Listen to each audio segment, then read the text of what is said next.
Bonjour et bienvenue sur cette vidéo de tuto Excel. Aujourd'hui vous allez réaliser des listes.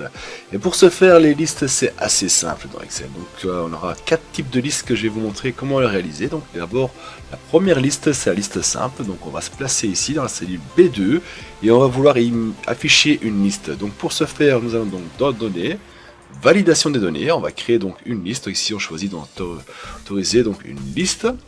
Et ici on va donc afficher donc les données qu'on veut, on va les écrire nous-mêmes dedans, donc A, B, point virgule, C, point virgule, D.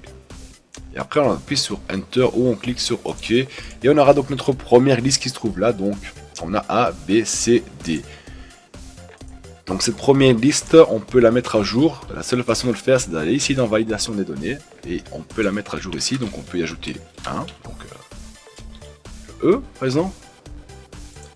S'affiche alors, on peut en supprimer un, donc on dit voilà le B on ne veut plus. Hop. Et là on a AC, alors ACDE. Donc la première type est de tout afficher nous-mêmes manuellement dans la liste.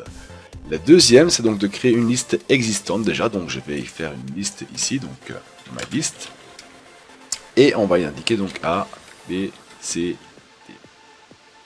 et on va se placer ici et on va donc créer notre liste, donc validation des données. On va donc une liste et là on va source, on va cliquer sur le petit icône qui est là et on va sélectionner la source qui est ici, donc sans prendre le titre, hein. Donc si on prend le titre avec, elle va s'afficher aussi dans la liste et ça on veut pas, donc on va prendre de A à D, on appuie sur Enter et on a tout de suite notre liste A, B, C, D. Et là aussi, donc si on change, on met celui-là en F par exemple, ça devient un F. On peut le voir. Par contre, si on ajoute un ici, un E, eh ben non, celui-ci ne s'affichera pas dans la liste. Donc, pour ce faire, on va passer donc à une liste dynamique. Ce serait notre exemple de liste type 3, donc la liste dynamique.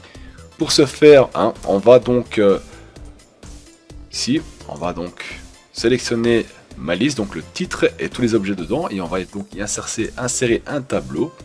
On va le donner mon tableau comporte des en-têtes, voilà, et on va dire à la liste, donc on va créer une nouvelle liste, pardon, je suis un peu mêlé, donc données, validation des données, on va dans la liste ici, et là on sélectionne de même façon que la liste existante, donc on sélectionne ce qu'il y a dessous, on appuie sur Enter, OK.